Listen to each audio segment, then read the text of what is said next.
bu ngeen ko yëgul ma yëgal leen ko de.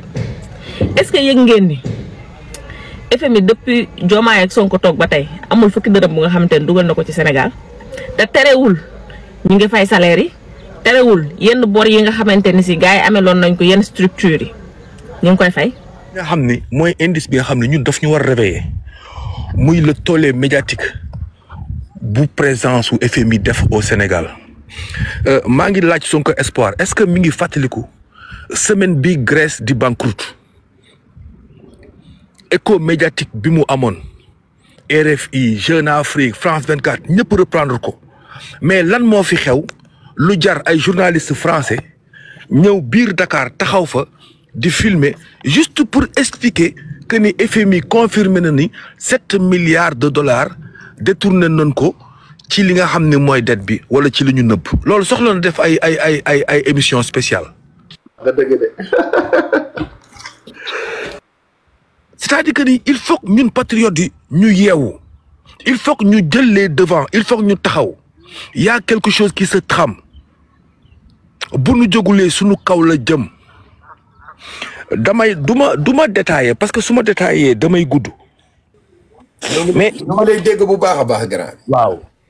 asalaamaaleykum ñëwaat naa de ma ne ginnaaw nag buñ jàllee suñ papa ji nga xamante ne mooy maître Khoureyssi Ba dañ koy ñaanal yàlla guddal dëkkal ko aljana firdawsi waaw te oyoful suuf ci kam ci barke weeru koor bu tedd bi bu loolu yëpp weesoo ma ne lii moom yëgoon ngeen ko wala yëgoo leen ko woon ndax gisuma ngeen wax ko fenn PUDC kan moo ko yor sax PUDC moom it ma ngay taal courant de ma ngay taal de bu Jean Michel jaaree fi bu jaar fee PUDC moom ki ko moom rëcc na ma mais est-ce que yëg ngeen ne te biñ ko kiyee comment dirais-je biñ ko fale yàggul parce que nomination ki nekk PUDC moom yàggul mais lu mu yàggati yëg ngeen ne fee ca Daaru Marnaan nekk ca Kaffrine yóbbu na fa courant moom yëg ngeen ko wala yëgoo leen ko Jean Michel am nga ko topp ci say tànk de ngay taal muy taal nii daal bëgg naa ko moom loolu yëgoon ngeen ko wala yëgoo leen ko woon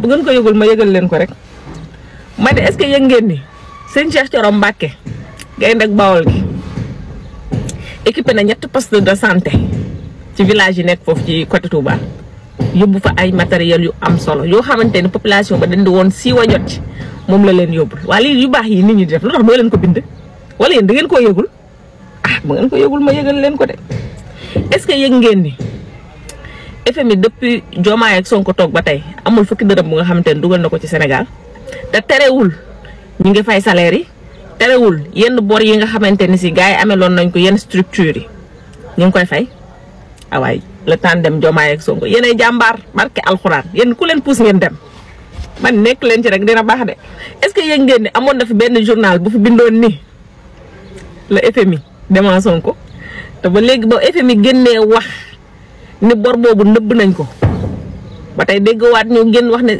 le FMI confirme Sonko de alors nag man maa leen koy yëgal ma ni est-ce que yëg ngeen ni FMI ci boppam taxaw na affirmer carrément que ni ñee bor amoon nan bor bu nga xamante ni dañ koo nëbboon Sénégal yi te ñoom ñoo leen ko joxoon loolu yëg ngeen ko wala yëgoo leen ko buñ ko yëgul FMI wax na ko dégg ngeen ok ma ne tamit est-ce que yëg ngeen ni koor gi tamit léegi mu jeex est-ce que yëg ngeen ni semaine bi di ñëw lañuy korité yëg ngeen ko wala yëgoo leen ko baax na leen di jàpp leen di daal di wax wala leen di doon korité ku ci xotteegul nag bay boo nga wuti xotti nga xam naa damay daal di redoubler rek man amul problème loolu laa leen fi ñëwoon yëgal leen daal xam naa ba kii rek ba fan yi rek incha allah parce que maa ngi nekk di jàngat bilan 1 an bi loolu dinaa ci ñëw incha allahu rabbi.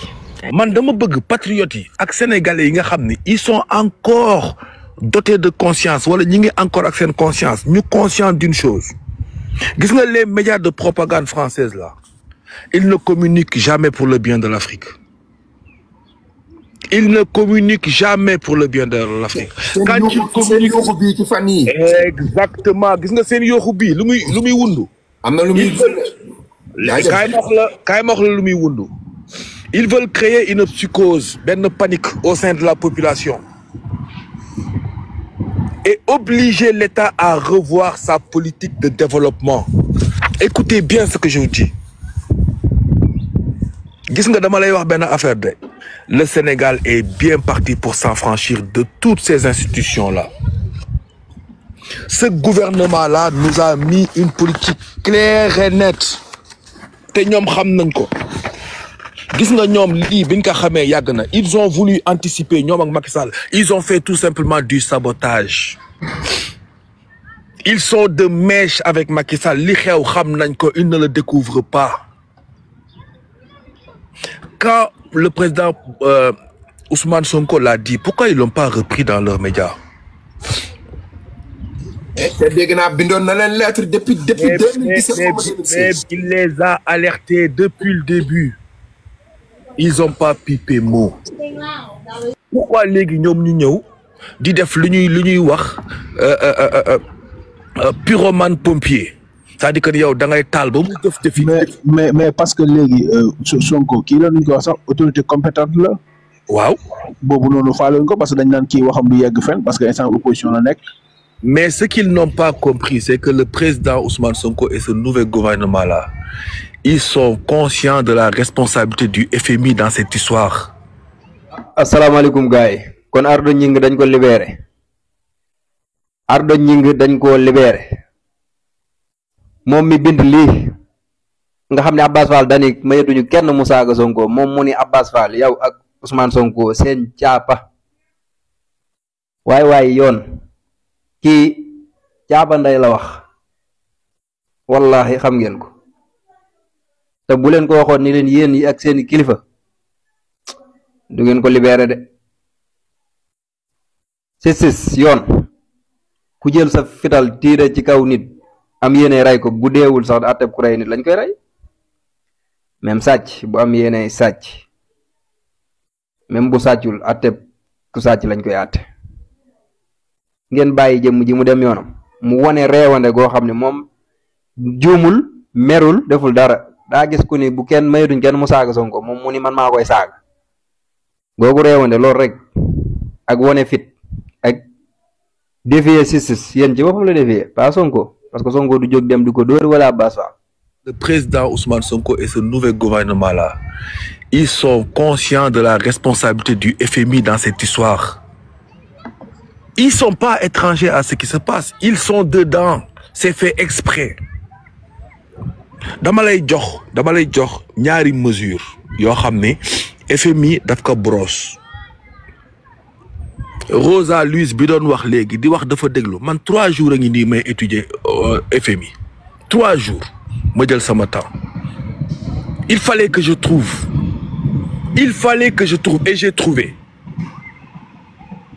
et j'ai trouvé su ma fenee rek ne leen ma patriote tey fen nga waa ji dafa wax Jamaïel boobu muy wax dafa brosse ñaari grande ligne ci réforme bi l'assainissement des finances publiques loolu le président Ousmane Sonko moo ko njëkk wax xaaru leen pour wax loolu mettre en œuvre le nouveau programme économique du gouvernement pour attirer des investissements qui vont beaucoup aider Jamaïel moom foofu la yam qui vont beaucoup aider mais li ñu baptisé Sénégal 2050 l'agenda national de transformation. Ce programme a pour but d'atteindre une croissance économique moyenne de plus de 6% et de rendre l'environnement des affaires plus attractif. C'est ça qui fait peur à l'FMI. Donc, qu'est-ce qu'il a essayé de faire? Il s'est voulu rassurant sur l'image du Sénégal auprès des investisseurs. Il y a un rôle important pour le secteur public, que le secteur public doit jouer au Sénégal. Il y a beaucoup d'opportunités d'investissement. Voilà léegi nag mu ni léegi raay naa leen ba ñoom dégg nañu li ma bëgg wax ñoom dégg nañ ko lii moo leen arrangé léegi nag kaay ma wax la li nga xam ni wax ko ci kaw Sénégal yi dégg ko su ko waxul wa nee la ma waxu ko nee na am moom y a d'autres pistes que le FMI a privilégiées. Kan moo mën a imaginer piste majeure boobu ban la vous allez rigoler les gars. Écoute bien ce que je te dis moom nee na Luisa Louise xawma Luisa Rosa Louise na ma déglu FMI nee na faire des économies sur les exonérations accordées par le gouvernement à des entreprises. Loolu du woon mesure phare politique gu Diomaye ak Sonko pour que les entreprises étrangères payent des impôts au Sénégal. te loolu ñoom bi ñuy ñëw fii fekk nañ ko fi instant bi moom la Voilà le ñëpp ñoom xam nañ ne moo ngi ci réew mi instant bi. Voilà le problème du FMI.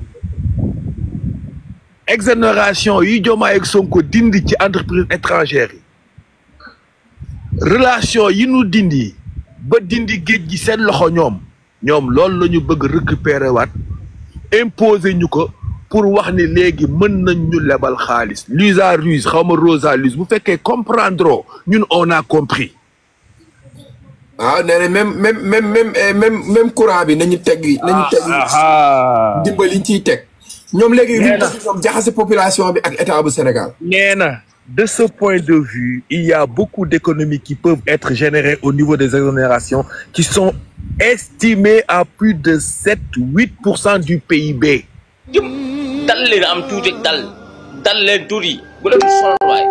ziar sama gars yi patriotes yi dafa bari ñoo xam ne dañoo ëppal démb romb naa ay laaf yu bari yoo xam ne patriotes yi dañ faa nekk di wax ni Lat Diop mii kat dañ kaa may liberté provisoire ba pare takkal ko bracelet électrique te boobu mayeeguñ ko sax Lat Diop ba léegi génnagul ngeen topp si internet bi mbel patriotes yi da ngeen a war a tee yéen da ngeen a mel ni ay yàlla si kaw nit ñi bàyyi leen Diomaye ak Ousmane Sonko ñu diriger réew mi Diomaye ak Sonko ñoonu gën a jub ñoonu gën a xam le ni def may leen temps ñii ñu liggéey ba leen ba ngeen gis loo xam ne war ngeen a war a wax ngeen wax ñoom bu ñu génnee wax loo xam ne am na ni lii kat deful ni ñu soog a wax mais da ngeen di dégg benn mbell tell rek ne damm na di mbele di wax rek mais am leen jàmm mooy ñii ñu liggéey tuuti justice ngeen bàyyi ko mu def liggéeyam am nañu 5 ans pour kaas leen war a kaas may la ñii fii ak 3 ans ñu xool fan nañ jëm dal leen am tuuti dal leen tuuti bu leen sonal waay.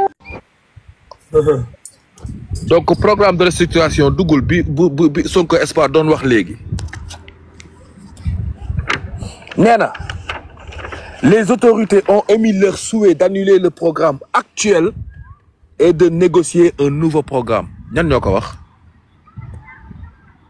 ñoo ko wax quel gouvernement a dit ça? Pastef les patriotes. Voilà léegi mu ni malgré une série de mesures pour diminuer le train de vie de l'État, le président Bassirou Diomaye Faye doit composer avec un État dont les marges de manœuvre budgétaires et financières n'existent pratiquement plus. C'est-à-dire qu'on est attrapé à la gorge. Mënatuñu noyyi, mënatuñu lekk, mënatuñu naan, mënatuñu fay salaire, mënatuñu def dara. Est-ce que ñu ngi ci situation boobu? nekkuñu xoj quoi ñun ñoo ngi fay salaire réew maa ngi dox. nekkuñu ci situation boobu. léegi man je rassure les Sénégalais ba pare dama leen di sensibiliser ba pare avant ma leen di rassurer bu ma leen di sensibiliser mais notre ennemi maintenant notre ennemi visible ce n'est pas encore Macky Sall. Les Sénégalais de Paris et d'autres d'ailleurs doivent se mobiliser pour dem devant FMI wax leen ñu jël seen responsabilité par rapport ak ce qui s'est passé. Nanu jël seen responsabilité parce que carnage bi am ils sont responsables bu fekkee am nañu siège Dakar na patriotes yi dem seen siège Dakar ñu wax leen nañu annuler dette bi nga xam ni ñoom ñoo ko joxe n'importe comment les plus grands économistes de ce monde là ñu ngi FMI amul lu leen jaaxal FMI amul xaalis bu muy génne te indiloo ko projet bu clair bu leer naññi de wax dëgg yàlla amul benn ci àdduna bi foo xam ne FMI dafay sànni xaalisam te projet bi leeru ko projet bi neex ko beneen bi jamais le FMI n'accompagne sur des axes de développement durable FMI booy tabax école bëggul booy mbay bëggul booy sàmm bëggul booy napp bëggul FMI daal xam nga lu mu bëgg luy dellu si waat ci ay entreprise u réewam luy dooleel tubaab ci kaw nit ku ñuul luy indi dépendance nit ku ñuul ci tubaab loolu la FMI bëgg financer donc na Sénégalais yi jóg dem wax ak FMI li ci seen responsabilité ci li am nañ ko jël faut pas qu'on s'endorme les gars Ce qui se passe, ça a été voulu, ça a été anticipé, ça a été mis en place avec les traîtres de l'État, avec les traîtres de la nation. Mais loolu daan ci yegg si ñun yàkkamtiwuñ leen. Donc fi may conclure, je rassure les Sénégalais. Gis nga li xew li nekk di xew nii, ça arrange géopolitiquement une partie du monde très vigilant sur ce qui se passe au Sénégal. Les Chinois vont racheter la dette sénégalaise. Les Russes vont racheter la dette sénégalaise. Les Russes peuvent racheter la dette. Donc gis nga ñaar moo am. Soit ils nous laissent le temps de faire les choses, de prendre les mesures qu'on aura nous décidées, soit on passe de l'autre côté. te loolu ñoom ñoo la ko gën a xam et le président Ousmane Sonko moo la grand Jacob. waaw Grand Jacob. On va passer à autre chose hein, parce que keroog li nga xam ne moom la ñu yóbbu Assemblée nationale lan la woon. waaw. non mais Banque mondiale ak FMI pour ñu géem a écarté wu ñu bàyyi la ñu dem xool yeneen kii alternative yoo xam ne dinañ mën a liggéey ak ñoom mu nekk loo xam ne gagnant gagnant lay doon. léegi nag info plus xam nga keroog damay waxtaan ak yéen ñaar ma ni leen. man su problème amee lu may njëkk def. mooy damay dem fouiller ci archive président Ousmane Sonko lan la ci waxoon. dellu leen ci archive président Ousmane Sonko quand il parlait des malfonctionnements wala des agissements du FMI sur les peuples africains. dëggal ndax même Lula da Silva bu Brésil bi muy ñëw de seen premier mandat dafa fekk genre problème yu mel noonu mais daf ne FMI toog leen xaar tuuti ba ma lijjanti biir réew mi ba pare comme ni Ousmane. exactement. loolu moom voilà loolu moom maa ngi ko téye ba exactement. nañu delluwaat ci le président Ousmane Sonko li mu waxoon ci FMI ak Banque mondiale. loolu rek man moo ma rassuré ba ma xam ne. ci loolu la waa APR di sukkandiku di manipuler di wax ne moom moo waxoon ne soxlawul FMI mais waxutoon loolu def na leen woon daf ko jëloon sax exemple comme Lula mu ne leen Lula bi mu ñëwee da FMI bi ñu ñëwee ak ñeneen daf na leen xaar leen ba ma lijjanti dëkk bi ba pare parce que bor yi bari nañ problème yi commencé woon na bari moom it noonu la def même action bi la def waaye ñoom ñoo doon ne moom moo waxoon soxlawul xam nga ñoom rek na ma yàlla jégal. léegi man kaay ma wax le président Ousmane Sonko li mu wax. le président Sonko n'a jamais parlé de besoin et de non besoin dafa ni amul réew bu fi développé sukkandiku ci FMI ak Banque mondiale.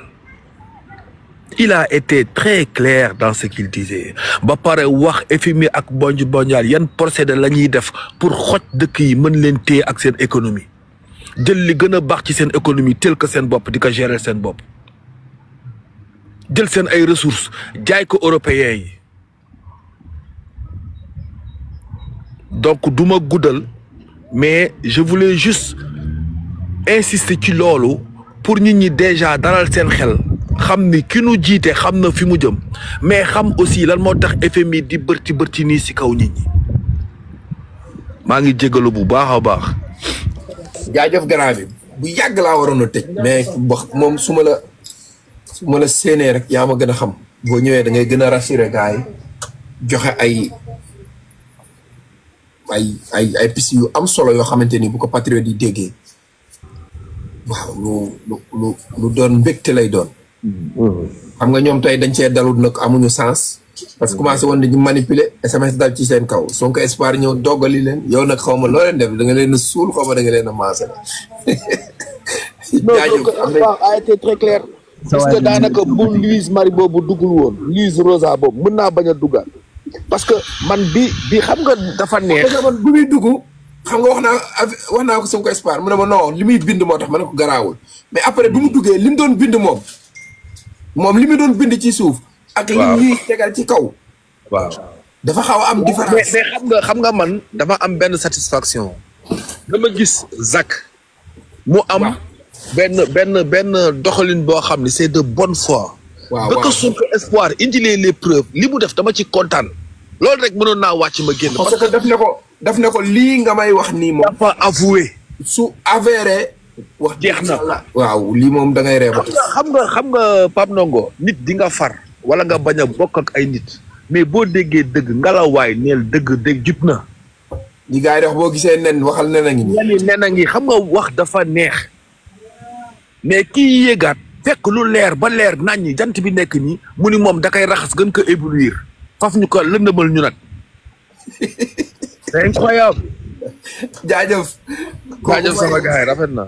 waaw kooku mooy mu taxaw patriote yi moom xam nga kooku mooy kilifa gi ñu ngi koy jox wàccuwaayam bu baax a baax a baax a baax am nañ ci moom mbégte bu baax a baax jaajëf grand Jacob ziar ak magal bu wér a wér a wér a wér waaw léegi Sonko Espoir léegi looy tàggatoo après ñu soog a dem ci ñaari mandat yi jaajëf grand. bon man li may wax lenn la rek xam nga tey jii ni tey sunu devoir la ñun patriotes yi ñu indi ay leeral par rapport ak manipulation bi nga xam ni moom la opposition bi nekkee. Et je vois que ni patriotes yi ñoo ngi koy def parce que partout sur les panels jaay dégg patriotes yi di indi ay leeral. di wax li nga xam ne SMI wax na ko ah.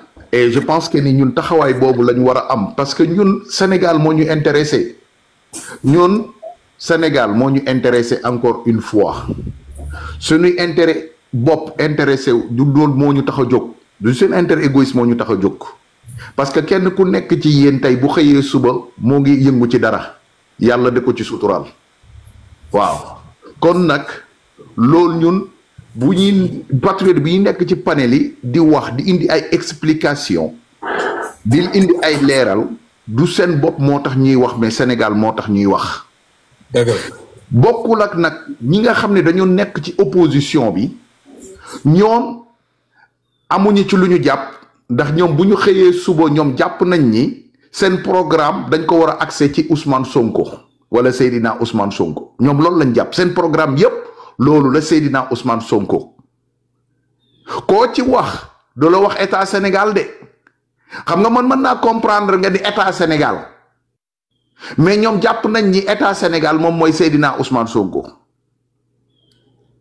waaw bu ñu xëyee suba ñoom ñoo ngi ci Seydina Ousmane Sonko. wallaay dégg nga wax ni kon ñooñu noonu ñoom jàpp nañ ni Seydina Ousmane Sonko moomu noonu moo leen xañ seen wërsëg Seydina Ousmane Sonko xañu leen seen wërsëg seen wërsëg moo ngi ci seen kàttan moo ngi ci seen xel mi seen bopp bii yàlla def na ko ci yéen ba pare boo leen ko yeewee boo leen yeewee seen xel mi ah nangoo utiliser kàttan gi nga xam ni yàlla jox na leen ko waaw ñii seen xel ay baxata rek a ci nekk barke alxuraan loolu mooy problème parce que dañ ko nangul utiliser duñ xalaat parce que utiliser ko loo utiliser wu loolu lan la loolu mooy problème bi léegi ñoom xam nga ñoom ci lan la ñu compter ci ñu compter moom mooy naa dem bureau Amadou Ba mu am lu ma compal parce que loolu la ñu tàmm naa dem bureau nangam mu am lu ma compal